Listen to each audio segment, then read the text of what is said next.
análisis del conjunto de objetivos, en el grupo 5, quienes habla Sergio Andrés Solacua, nuestra tutora María Fernanda Mora. La presentación del día de hoy la hemos organizado en 5 momentos. Primero vamos a hacer una descripción general del proceso que nos llevó al diseño y la caracterización de los objetivos. Después, la descripción de los objetivos, para posteriormente comparar estos objetivos con el análisis que se ha realizado con el análisis de contenido, la comparación de los objetivos con el contexto en el que se aplicará la unidad didáctica y finalmente vamos a presentar la reformulación que hemos hecho de las expectativas de aprendizaje.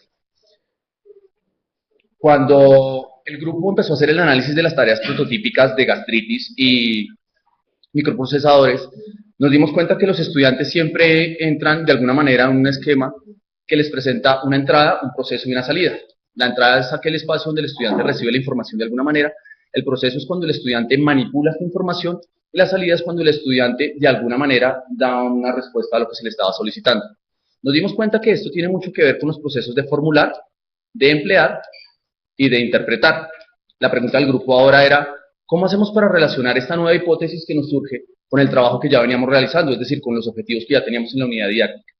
Pues bien, nos dimos cuenta que estos procesos, si bien aparecen casi en todas las tareas que haga un estudiante, no siempre aparecen en igual porcentaje. Por ejemplo, hay actividades donde la mayor parte de las actividades se concentran al principio, es decir, en el proceso de entrada, por lo cual hicimos una asociación con el objetivo 1, que dice que el estudiante debe reconocer situaciones en las que le es posible aplicar la noción de probabilidad condicional para después expresar esta situación matemáticamente.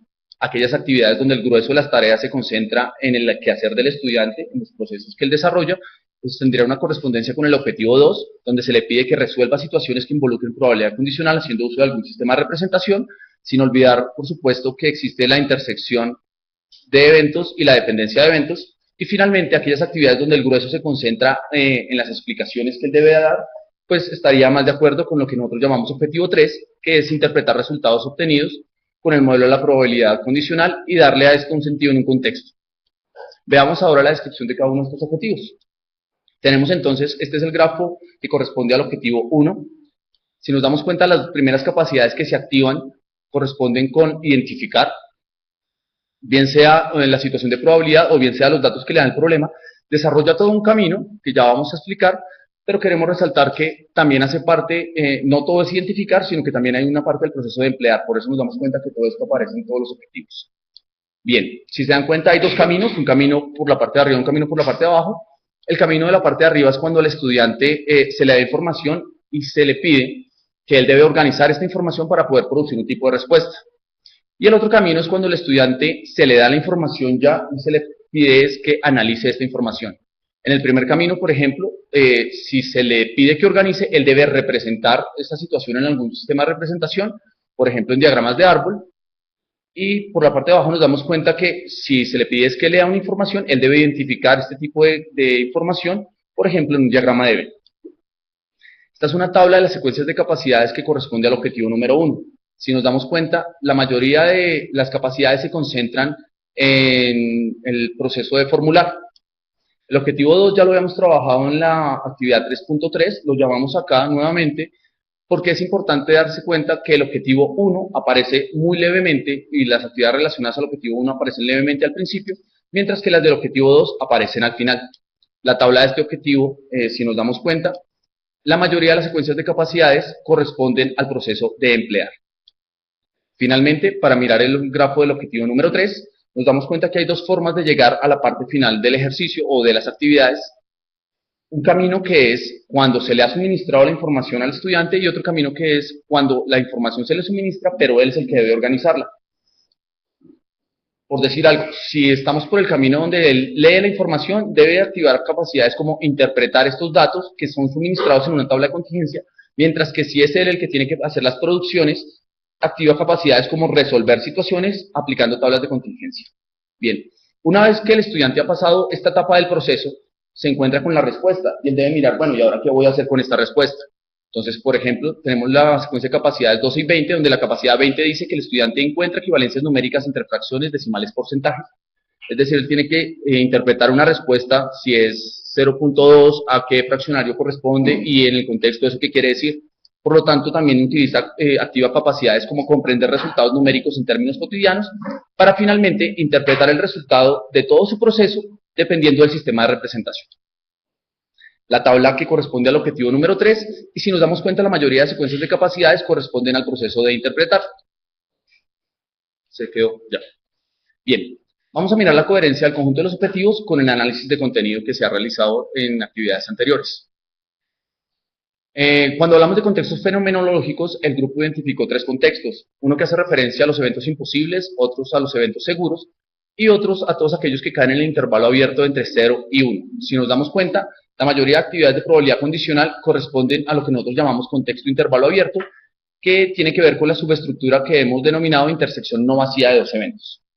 De igual manera, al mirar los documentos como los estándares, nos damos cuenta que los estándares están diseñados para estudiantes de 10º y 11 en cuanto a la probabilidad, también para la probabilidad condicional, y aún así, cuando se supone que los estudiantes ya tienen este conocimiento, al abordar el tema de probabilidad condicional pueden incurrir en errores, tales como decir que las respuestas están por fuera del intervalo. Los estudiantes de 10º y 11 que nos interesan en este momento para el trabajo de la unidad didáctica están ubicados en el colegio Robert F. Kennedy. El área de matemáticas de este colegio tiene un proceso muy interesante porque está planteado todo desde 3 procesos que son comunicación, modelación y razonamiento, que si bien no es correspondencia uno a uno con los procesos que hemos mencionado, sí tiene mucho que ver con aquello de formular, emplear e interpretar.